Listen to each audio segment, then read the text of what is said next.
علیکم ورحمۃ اللہ وبرکاتہ۔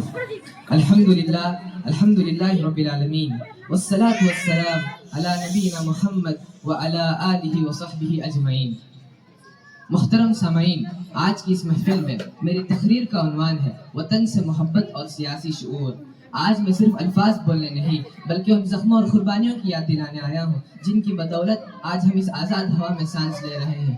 لوگ پوچھتے ہیں مسلمان کی وفاداری کیا ہے؟ میں کہتا ہوں دلی کی چاندنی چوک سے لے کر مالٹا کی جیلوں تک، دریائے گنگا کی موجوں سے لے کر کالا پانی کی دیواروں تک، اگر کہیں انسانی خون کی خوشبو آئے تو سمجھ لینا کہ وہ کسی مسلمان مجاہد کا خون۔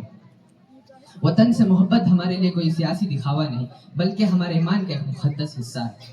کسی شاعر نے کیا خوب کہا، ضمیر وقت کو جگایا ہے ہم نے لہو دے کر، حق کے خودداری کو بچایا ہے ہم نے لہو دے کر، ہمیں کوئی کیا ڈرائے گا موت کے سائے سے، ہم نے تو ہر موڑ پر پرچم لہرایا ہے لہو دے کر۔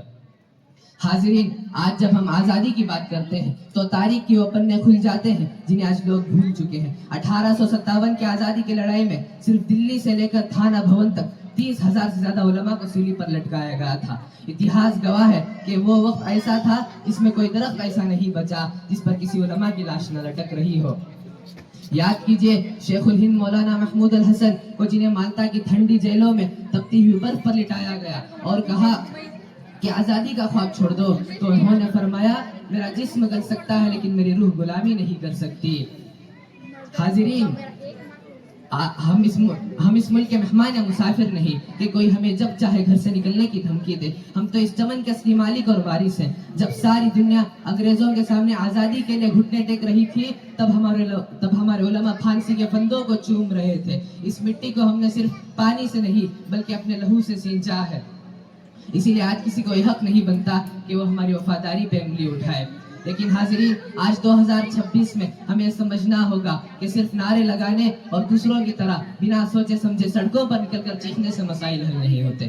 ہماری محبت کا تقاضا صرف ہنگامہ کرنا نہیں بلکہ ہوش اور حکمت عملی ہے۔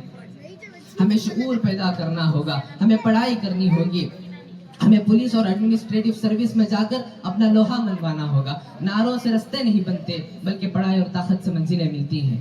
آج جب وقف بل یا بلڈوزر سیاست کے ذریعے ہمیں ڈرایا جاتا ہے تو ہمیں ڈرنے کے بجائے دستور کی طاقت کا استعمال کرنا ہے۔ یاد کیجئے جب رسول صلی اللہ علیہ وسلم نے مکہ سے متعلق فرمایا واللہ انک لخیر ارض اللہ واحب ارض اللہ اللہ ولولا انی اخرجت منک ما اخرجت، کہ اللہ کی قسم تو اللہ کی زمین میں سب سے زیادہ بہتر ہے اور اللہ کے لیے سب سے زیادہ محبوب ہے، اگر میری قوم نے مجھے یہاں سے نہیں نکالا ہوتا تو میں یہاں سے ہرگز نہیں جاتا۔ اس حدیث سے ثابت ہوتا ہے کہ وطن سے محبت ہمارے ایمان کا حصہ ہے۔ جس طرح آپ صلی اللہ علیہ وسلم کو مکہ سے محبت تھی، ہمارا فرض بنتا ہے کہ ہم اپنے ملک ہندوستان سے دل و جان سے محبت کریں اور یہ محبت صرف زبان سے نہیں بلکہ عمل سے ثابت ہو۔ حاضرین، ہمیں اپنے جذبات کو چھوڑ کر سمجھداری کی سیاست کرنی ہوگی۔ ہمیں اپنے ووٹ کی طاقت کو سمجھنا ہوگا اور دستور کی حفاظت کرنی ہوگی۔